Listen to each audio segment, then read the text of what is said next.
Previous lecture में जो 3 question हुए थे, आज करेंगे चौथा, पांचवा और छठा। चौथा, पांचवा और छठा, ठीक है। सॉरी, यानी कि प्रीवियस लेक्चर की बात करो, जब भी आपका लेक्चर आया था तब की बात करो, ठीक है ना। आंटी आप देख रही हो ना, आपकी लड़की बहुत बीच में टोकला करती है और बाकायदा इसको घर में ले जाके अकेले में लेसन सिखाना आप इसको। और भी किसी को बोलना है तो बोल, मैं मम्मी से कंप्लेंट यही कर देता हूँ। आजा, ठीक। चलो यहाँ देखो, ओके लेट्स स्टार्ट। पहला क्वेश्चन, आई मीन 14 क्वेश्चन अभ्यास का क्वेश्चन है, यदि गोल्जी उपकरण ना हो तो, यदि गोल्जी उपकरण ना हो तो कोशिका के जीवन में क्या होगा। कोशिका का मतलब क्या होता है? कोशिका का मतलब होता है सेल। मनुष्य की प्रत्येक इकाई जिस चीज की बनी होती है उसको बोलते हैं कोशिका। जितनी भी आपकी बॉडी के अंदर जो मसल्स वगैरह से होते हैं, जो नस वगैरह से होते हैं, उसको क्या बोलते हैं? कोशिका, ठीक है। अगर कोशिका के जीवन में अगर गोल्जी उपकरण ना हो तो, अगर गोल्जी उपकरण ना हो तो कोशिका के जीवन में क्या होगा, यह आपका क्वेश्चन है। तो कोशिका का पहली लाइन है कि ईआर में संश्लेषित, ईआर का मतलब क्या आपका? अंतःद्रव्य जालिका, ठीक है। हाँ, ईआर का मतलब है अंतःद्रव्य जालिका, मतलब ईआर, ठीक है। अब बोलोगे सर एस का मतलब क्या है? तो एस का मतलब होता है चिकनी। डन, क्लियर है? ओके, तो फिलहाल ईआर का मतलब है अंतःद्रव्य जालिका। अंतःद्रव्य जालिका में संश्लेषित पदार्थ गोल्जी उपकरण में पैक किए जाते हैं। Once again repeat. जैसे मान लो कि आप लोग मार्केट से चिप्स वगैरह, वेफर वगैरह या कुछ भी चीजें लाते हो, ठीक है। तो बनने के बाद उसको जिस भी पैकेट में पैक किया जाता है जिससे वो सुरक्षित रहे, वैसे ही आप में ये गोल्जी जो उपकरण है, गोल्जी उपकरण क्या करता है कि ईआर में जो भी संश्लेषित हुआ है, यानी कि ईआर के अंदर, यानी कि अंतःद्रव्य जालिका के अंदर जो भी पदार्थ इकट्ठे हुए हैं उनको गोल्जी उपकरण में भर दिया जाता है, यानी कि पैक कर दिया जाता है। समझा कि नहीं? यानी कि आपकी बॉडी के अंदर रही हुई अंतःद्रव्य जालिका में जितने भी पदार्थों का क्या हुआ है? संग्रह हुआ है। क्या हुआ है? संग्रह हुआ है, यानी कि जितने भी पदार्थों का शोषण हो रखा है उन सभी को गोल्जी उपकरण में पैक कर दिया जाता है, यानी कि पैक किए जाते हैं। और उन्हें कोशिका के बाहर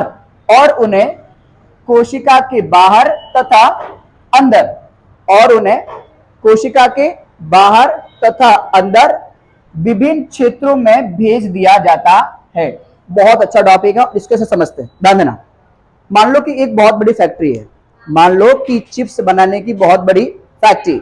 अब चिप्स बनाने की बहुत बड़ी फैक्ट्री होगी हमारी बॉडी, फैक्ट्री हमारी क्या हो गई?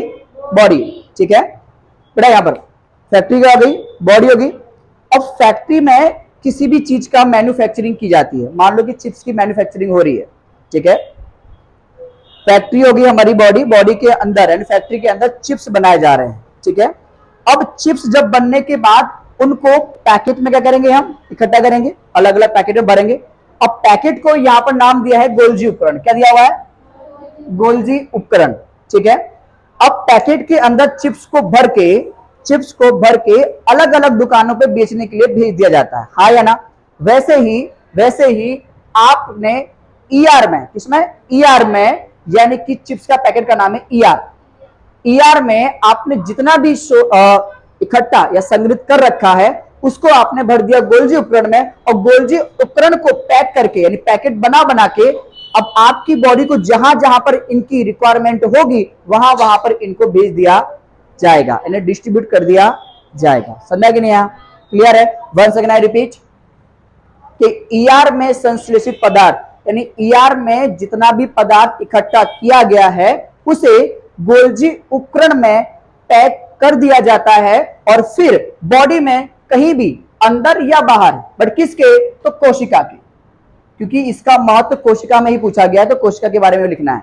तो कोशिका के अंदर या कोशिका के बाहर कहीं पर भी अगर उसकी रिक्वायरमेंट होती है तो उन क्षेत्रों में इसको भेज दिया जाता है, कोशिका के अंदर या बाहर जहां भी इन चीजों की रिक्वायरमेंट होती है वहां पर इनको भेज दिया जाता है। क्लियर है कि नहीं क्लियर है? समझा कि नहीं आया? समझा के सब कुछ? चलो नेक्स्ट टॉपिक। उसके बाद इस कार्य में पुटिका में पदार्थों का संचयन, इस कार्य में, किस कार्य में? यानी कि गोल्जी उपकरण को अलग अलग यानी कोशिका के बाहर तथा अंदर भेजने के लिए कौन कौन मददगार होता है, किस किस का समावेश होता है, वो लाइन। वंस अगेन रिपीट, आपने क्या किया कि गोल्जी उपकरण में इनको पैक कर दिया, उसके बाद कोशिका के बाहर और अंदर आपको अलग अलग क्षेत्रों में भेजना है। समझ रहा है कि नहीं आ रहा है?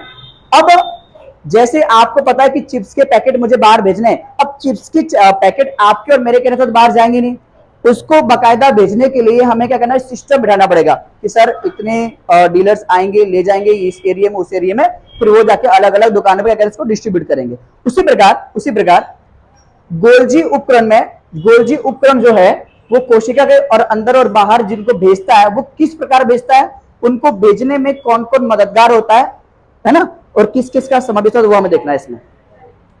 तो इस कार्य में पुटिका में पदार्थों का संचयन, रूपांतरण और बंद करने का समावेश होता है। यानी कि कोशिका के बाहर और अंदर संश्लेषित पदार्थ को भेजने में पुटिका में पदार्थ का संचयन, रूपांतरण और बंद करने का समावेश होता है। यानी कि इस काम में इन तीन प्रोसेस, इन तीन प्रक्रियाओं का समावेश होता है, इन तीन प्रक्रिया उसके अंदर की जाती है। डन। पहला, पुटिका में पदार्थों का संचयन, संचयन का मतलब होता है संग्रह करना, इकट्ठा करना, ठीक है। पुटिका में पदार्थ का संचयन होता है यानी संग्रह होता है, रूपांतरण भी होता है, रूपांतरण का मतलब ये होता है कि एक से दूसरे में ट्रांसफर करना, वो भी होता है, और तीसरा बंद करना यानी कोशिका को, सेल्स को बंद करने का भी इसके अंदर क्या होता है, कार्य होता है। समझ में नहीं आ रहा है? डन है? पीछे बेटा आपको क्लियर? चलो दो समझ आ गए, फर्स्ट समझ आया, सेकंड समझ आ गया। अब थर्ड पॉइंट, यदि कोशिका में गोल्जी उपकरण नहीं होगा तो कोशिका का अस्तित्व ही समाप्त हो जाएगा। यदि कोशिका में गोल्जी उपकरण नहीं होगा तो कोशिका का क्या होगा बेटा, अस्तित्व ही समाप्त हो जाएगा। जैसे मान लो बड़े बड़े जो भी डीलर्स हैं, जैसे मान लो डेयरी उद्योग है, डेयरी उद्योग पर अगर दूध निकालकर ना सेल किया जाए, ना वहां तक पहुंचाया जाए, तो डेयरी उद्योग सारे बंद हो जाएंगे, यानी कि उनका अस्तित्व मिट जाएगा। समझ आ रहा है कि नहीं आ रहा है? अगर गोल्जी उपकरण है क्या, गोल्जी उपकरण एक ऐसी चीज है जो संग्रहित पदार्थ को अपने अंदर इकट्ठा करके जरूरत के हिसाब से अलग अलग स्थानों पर पहुंचता है ना। अब दूध को हम जिसके अंदर पैक करके बेचते हैं वही चीज हमारे पास ना हो तो दूध को पैक नहीं कर पाएंगे, और दूध को पैक नहीं कर पाएंगे तो अलग अलग जगह पर डिस्ट्रीब्यूट नहीं कर पाएंगे, और अलग अलग जगह जब डिस्ट्रीब्यूशन नहीं होगा तो जिन दुकानों पे, जिन डेयरियों पे दूध मिलता है वहां दूध मिलना बंद हो जाएगा, और दूध मिलना जब बंद होगा तो उन दुकान पर ताला लग जाएगा। हाँ या ना? पल्ले बढ़ रहा है? वैसे ही अगर कोशिका के अंदर गोल्जी उपकरण ना हो तो गोल्जी उपकरण ना होने से कोशिका का अस्तित्व ही मिट जाएगा, यानी कोशिका भी किसी काम की रहेगी नहीं। फिर शरीर के अंदर, बॉडी के अंदर कोशिका का होना या ना होना एक बराबर होगा। फिर समझा है कि नहीं? क्लियर है कि नहीं क्लियर है? पीछे डन? ओके, क्वेश्चन नंबर 4 एकदम क्लियर हो गया ना अच्छे से? चल भैया नेक्स्ट क्वेश्चन। अब कोशिका का कौन सा अंगक बिजली घर है और क्यों? एकदम ध्यान से, बहुत अच्छा क्वेश्चन है। आपको खाली एक शब्द में आंसर देना है, लेकिन लिखना इस तरीके से है कि लगे कि बाकी में आपने याद किया है। कॉपी पेस्ट करना है, इंस्टॉल क्या करना है, कॉपी पेस्ट। पता ध्यान से देना, एकदम ध्यान से ना बेटा। कोशिका का बिजली घर कहा जाता है, एकदम ध्यान सुनना बेटा। कोशिका लिखा बेटा, यहां पर कोशिका लिखा। अब कोशिका का कौन सा अंगक, खाली कौन सा जो है ना वहां पे खाली आपको क्या डालना है, माइटोकॉन्ड्रिया। क्या लिखोगे? माइटोकॉन्ड्रिया लिखकर कौन सा अंग की जगह पर आपको लिखना है माइटोकॉन्ड्रिया, और बाकी कर देना कॉपी पेस्ट। समझ नहीं आ रहा है कि कोशिका का माइटोकॉन्ड्रिया अंगक बिजली घर है या बिजली घर कहा जाता है। पहले बढ़ा कि नहीं बढ़ रहा है? आपको आंसर सिर्फ इतना, ये अंग का नाम है आपकी बॉडी का या आपकी कोशिका के अंदर एक ऐसी जगह, एक ऐसा स्थान जहां पर या जिस स्थान को आपकी बॉडी का बिजली घर कहा जाता है। अच्छा, बिजली घर का मतलब क्या होता है? आपके घर के जितने भी उपकरण होते हैं उनको चलाने के लिए बिजली जहां से आपके घर को पहुंचाई जाती है या आप तक पहुंचाई देती है उस स्थान को बोलते हैं बिजली घर। अब बॉडी हो गई आपका बिजली, आपके उपकरण हाथ पांव है ना, और भी बॉडी के जो पार्ट्स होते हैं उनको चलाने के लिए बिजली यानी एनर्जी की रिक्वायरमेंट होती है कि नहीं होती है? अब बॉडी को चलाने के लिए एनर्जी की रिक्वायरमेंट जहां से पूरी होती है उस स्थान को कहते हैं बिजली घर। ठीक है, साइंटिफिक लैंग्वेज में उसका नाम क्या है? माइटोकॉन्ड्रिया। ठीक है, क्या नाम बेटा? माइटोकॉन्ड्रिया। डन, समझ में नहीं आया? तो माइटोकॉन्ड्रिया को कोशिका का बिजली घर कहा जाता है। वाई? अब उसको ही क्यों कहा जाता है सर? कोशिका के अंदर इतनी सारी स्पेस है, इतनी सारी प्लेसेस वगैरह है, तो उसको ही क्यों, है ना? तो उसका रीजन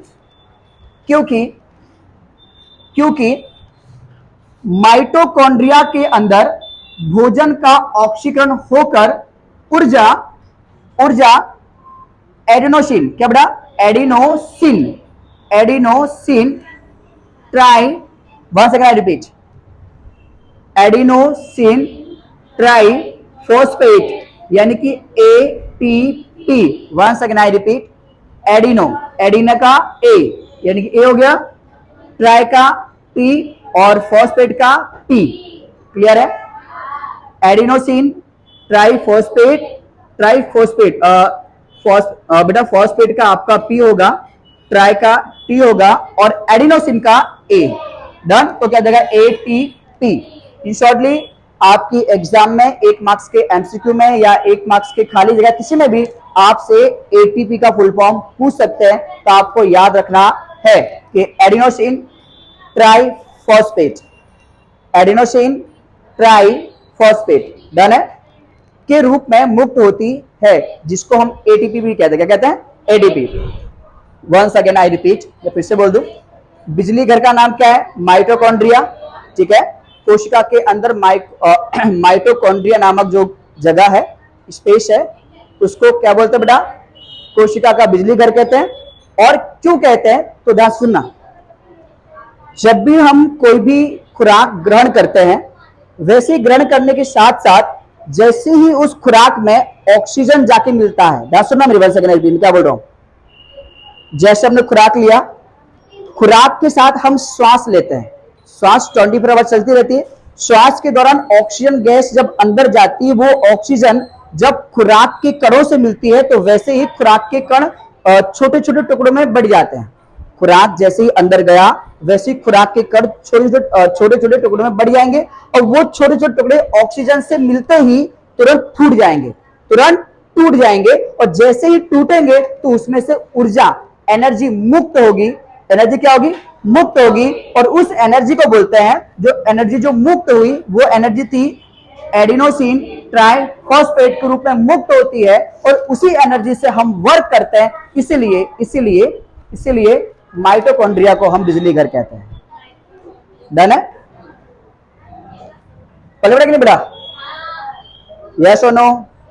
सिंपल सा है, आपकी बॉडी को एनर्जी खाने, अगर आप सांस ना लो, अगर आपकी बॉडी के अंदर ऑक्सीजन अवेलेबल ना हो तो आपको एनर्जी नहीं मिल सकती है। और दूसरी बात कि आप जो भी खाते हो वो सबसे पहले छोटे छोटे टुकड़ों में बटेगा, छोटे छोटे टुकड़ों में बटते ही वो ग्लूकोज में कन्वर्ट हो जाएगा। क्या हो जाएगा? ग्लूकोज के छोटे छोटे अणु के रूप में कन्वर्ट हो जाता है और वो ग्लूकोज ऑक्सीजन के संपर्क में आने से तुरंत टूट जाएगा और तुरंत जैसे ही टूटेगा उसमें से एनर्जी निकलेगी और वो जो एनर्जी होगी वो एडिनोसिन ट्राइफॉस्फेट के रूप में होगी, है ना? इसीलिए आपके माइटोकॉन्ड्रिया को कोशिका का बिजली घर कहा जाता है। ठीक है, और क्यों कहा जाता है मैंने आपको वो बता दिया। इतना क्लियर है? बड़ा समझ आ रहा है कि नहीं आ रहा है? पीछे पक्का? आपको बेटा जी, आपको भैया, आपको और चलो ठीक है, उसको भी आ रहा। आज का लास्ट और ये आखिरी, ठीक है। 6 बज गया वैसे भी।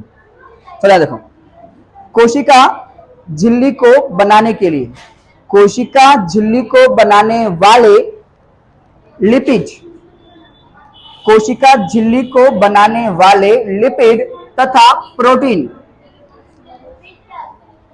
वंस अगेन, कोशिका झिल्ली को बनाने वाले लिपिड तथा प्रोटीन का संश्लेषण कहां होता है। अब आपको ओनली फॉर उस जगह का, उस प्लेस का नाम लिख देना है जहां पर लिपिड और प्रोटीन का संश्लेषण का मतलब होता है संग्रह या फिर शोषण कहां पर होता है, वो आपको बता देना, ठीक है।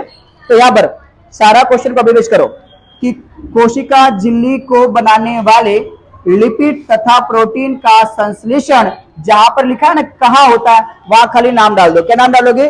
SER, यानी कि चिकनी, चिकनी अंतःद्रव्य जालिका, बराबर, चिकनी अंतःद्रव्य जालिका के अंदर लिपिड और प्रोटीन का संश्लेषण होता। क्लियर है? और एक बात और कि ये जो था ना आपका ER, वो यही है, अंतःद्रव्य जालिका। खाली निकाला क्या है? S, और S का मतलब क्या होता है? चिकनी। डन है? समझ नहीं आ रहा है? क्लियर है? पक्का? ओके, चलो अब बाकी का नेक्स्ट लेक्चर में।